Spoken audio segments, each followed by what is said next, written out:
शिवाजी महाराजांनी काय केलं, युक्तीचा वापर केला. एकीकडे लाखो सैन्य आणि एकीकडे पाहिलं तर काही हजारामध्ये आपले असणारे मावळे, आणि या लोकांनी खऱ्या अर्थाने छत्रपती शिवाजी महाराजांनी त्या मोगलांना, औरंगजेबांना असेल आदिवासींना आराम दिलेला आहे. छत्रपती शिवाजी महाराज हे तुम्हाला सर्वांचे आहेत, त्या महाराष्ट्राचे दैवत आहेत. खऱ्या अर्थाने तुम्हाला सर्व गावकऱ्यांचं आणि शाळेचं मी मनपूर्वक अभिनंदन करतो. आणि या विद्यार्थ्यांनी परत एकदा सर्व गावकऱ्यांसाठी टाळ्या वाजवा. छत्रपती शिवाजी महाराज की जय. स्वराज्य रक्षक छत्रपती संभाजी महाराज की जय.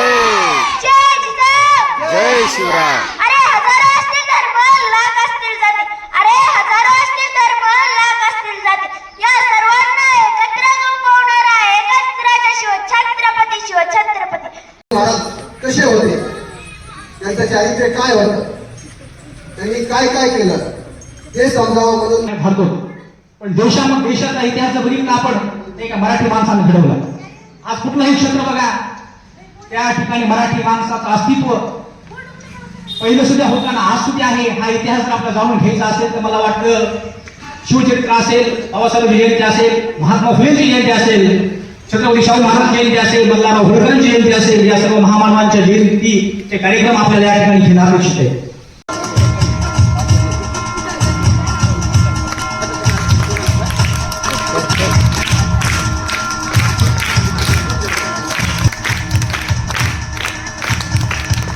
आपल्या अनेक कार्यक्रम